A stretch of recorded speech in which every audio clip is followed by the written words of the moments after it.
اعوذ بالله من الشیطان الرجیم بسم الله الرحمن الرحیم. ګرانو ملګرو، تاسو ته چې څنګه پته ده، موږ یو تسلسل د پښتو ژبې زده کړې دپاره شروع کړی د کره پښتو په نوم.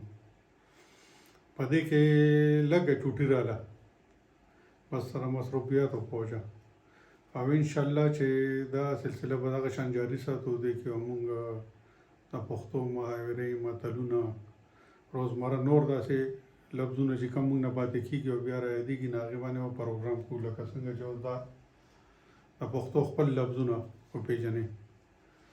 نو شروع کوو.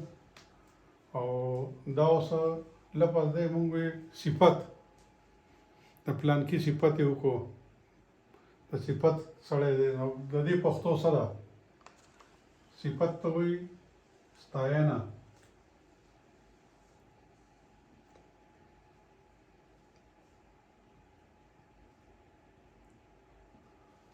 ستاینه دا د پښتو خپل لفظ دی. او بادر، موږ وایي پلانکی ډېر بادر دی، نر دی، بادر دی. د دې پښتو خپل بهادر خو اردو ټکی دی. دې ته پښتو کې وایي زړور.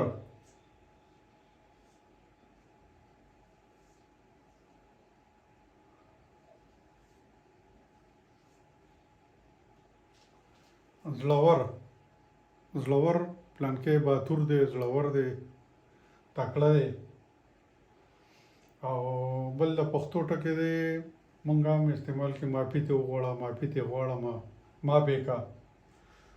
د دې خپل دغه چې دی بخښنه، لکه موږ چې وایو چې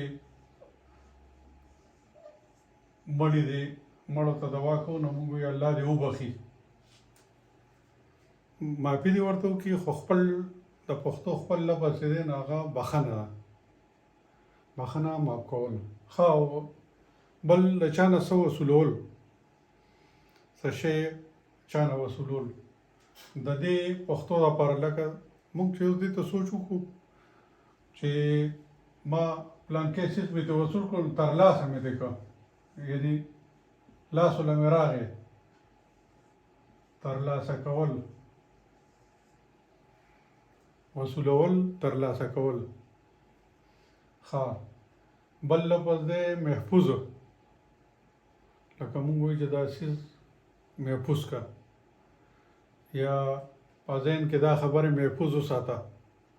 نو په پښتو کې به وایو چې خوندي، خوندي کا، خوندي کول، دا دی خوندي.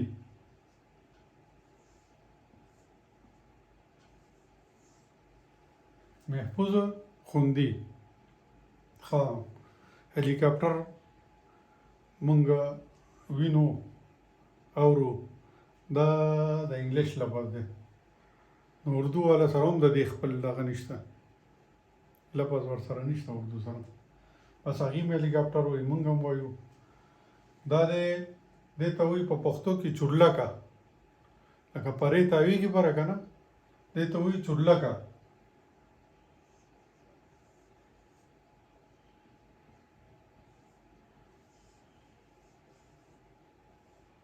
چورلکه، چورلندکه، چورلکه، د هلیکاپټر ته وایي. بل دا خیال ټکی، فکر ټکی، دا د اردو دی. لکه فلحال اردو کې دی، اردو خو ځان لښکري ژبه ده، د عربي او د فارسي دي پکې، خو موږ به دلته دا لفظونه د اردو باره کې استعمالوو. خیال، فکر، دې خبرې ته مې خیال نه و، دې خبرې ته مې فکر نه و. په پښتو کې ورته وایي پام،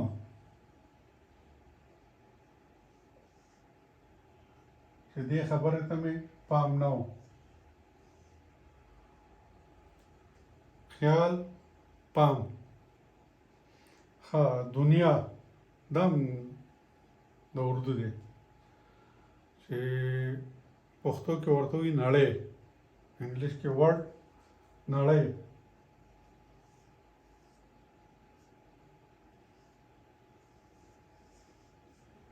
نړۍ، دا تانیث یې سره لیکي، نړۍ. ښه، او صدر، د ملک صدر چې مشر، دې ته وایي ولسمشر، یعنی د عوامو مشر، ولس عوام ته وایي.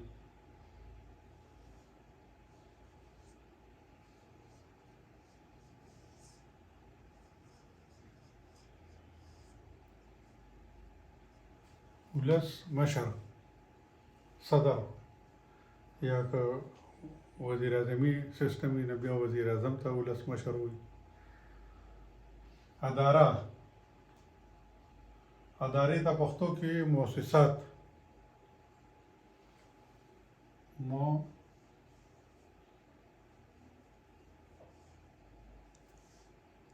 مؤسسات دا د پښتو خپل لفظ دی. او شک، په پلانکي سړي مې شک دی یا زما شک دی چې دا کار به ونه شي، یا په چا باندې شک کول، دې ته پښتو کې وایي ګمان.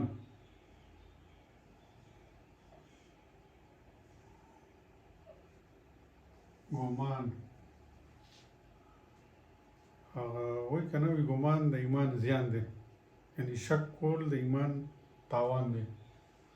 ښځه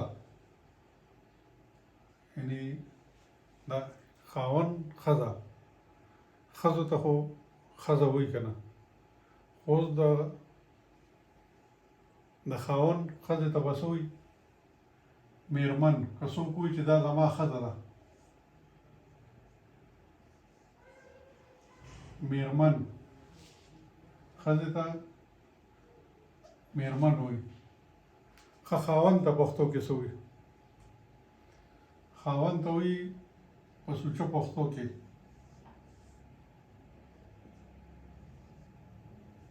میړه. دې باندې حمزه الف پکار دی ځکه چې مذکر دی. خاوند ته وایي میړه. دا هم زموږ په علاقه کې دا کنځلې دي، خو دا د پښتو خپل لفظ دی. سرکار، سرکار وایي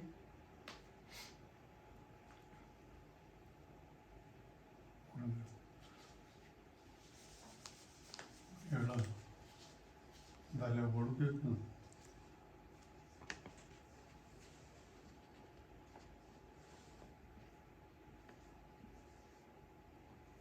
میړه.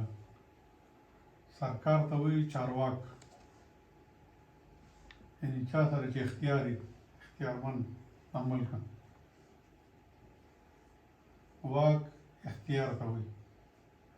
او چار څلور واړه یعنی ټول. اوس انټرویو دا د انګلیش لفظ دی، د اردو کې ورته هم انټرویو وایي، هغې سره خپل لفظ نشته. موږ سره پښتو کې ورته وایي مرکه.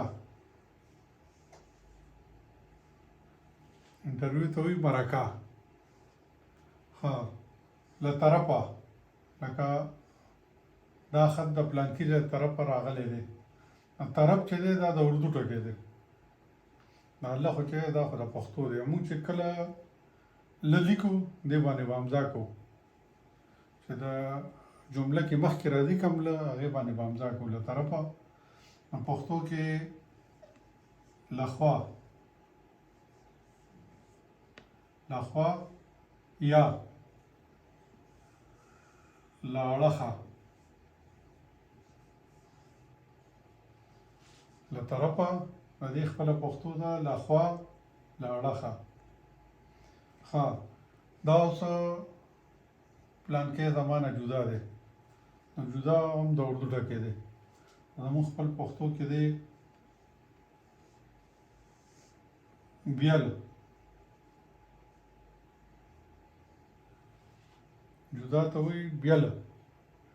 او جاز، پښتو کې ورته جاز وایي، اردو کې ورته جهاز وایي. خو دې ته د پښتو خپل لفظ چې دی نو هغه الوتکه. لکه الوتکه خو هغه څیز ته وایي چې کم الوځي، خو دلته د جاز دپاره مخصوص شوی دی الوتکه. اقوام متحده، د دې دپاره پښتو کې دي ملګري ملتونه. ملګري ملتونه لکه ملت ملکونو ته وایو او ملګري متحده چې کوم متحد کېږي هغه ملګري یو ځای راغلي اقوام متحده ته وایي ملګري ملتونه. دا زموږ نننی پروګرام سرته ورسېده، انشاءالله چې بل پروګرام سره بیا درېږو او د الله په امان.